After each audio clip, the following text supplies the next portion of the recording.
आपकी दवाइयाँ मार्केट में 16,000 17,000 की मिल रही हैं। कहाँ 17,000 की कोई दवाई, कहाँ 300-400 रुपये में मिलने वाली कोई एक डिब्बी आयुर्वेद की।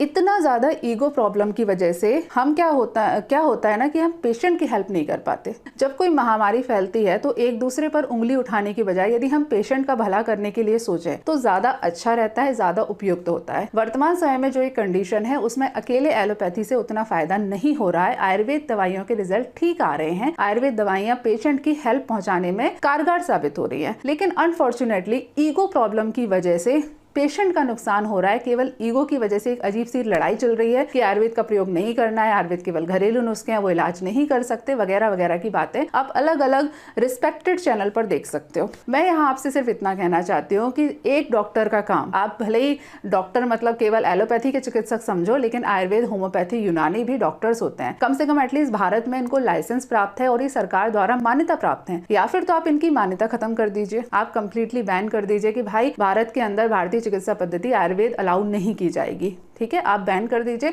तो कम से कम ये रट्टा ही खत्म हो जाए, ये कंट्रोवर्सी खत्म ही हो जाए हमेशा के लिए। अगर आप मानते हो कि ये भी एक चिकित्सा पद्धति है तो वर्तमान समय में इनका उपयोग किया जाना चाहिए। मैं आप लोगों से, व्यूअर से एक्सपेक्ट करती हूँ कि एटलीस्ट आप लोग अपनी खुद की हेल्थ के लिए स्टैंड लीजिए।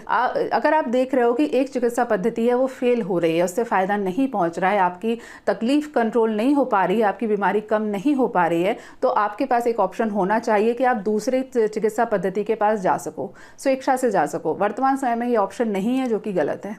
आपसे मैं रिक्वेस्ट करूंगी कि यदि आपके घर में किसी की तबीयत खराब है या आपको लगता है कि किसी भी प्रकार के इस महामारी से रिलेटेड कोई सिम्टम्स आ रहे हैं, तो प्लीज़ एलोपैथी के साथ साथ आप आपके शहर में जो गवर्नमेंट के आयुर्वेद डॉक्टर होते हैं उनसे भी संपर्क करिए, दवाइयाँ लीजिए, हो सकता है वो आपकी हेल्प कर सके। और हाँ, एक चीज़ ज़रूर बोलूँगी कि जब आप आयुर्वेद की बात करो तो प्लीज़ आयुर्वेद के जो डॉक्टर होते हैं जिनके पास डिग्री होती है, भाई हम लोग अपनी ज़िंदगी के 5.5 साल और कुछ लोग 7 साल 8 साल तक इस पढ़ाई में लगाते हैं। ठीक है, जो पोस्ट ग्रेजुएशन करते हैं, जो उसमें पीएचडी करते हैं, वो अपनी ज़िंदगी के 7 साल 8 साल 10 साल 11 साल तक इसकी पढ़ाई में लगाते हैं। तो प्लीज़ जब आप ट्रीटमेंट की बात करो तो इन डॉक्टर्स के साथ में आपको कांटेक्ट करना है। कोई झोला छाप, कोई ऐसे ही तांत्रिक गांव में रहने वाला कोई व्यक्ति जो 2-4 चीज़ें सीख गया हो, वो आपको पुड़िया बना के पकड़ा दे, उसके संपर्क में नहीं आना है, उससे दवाइयाँ नहीं लेनी है।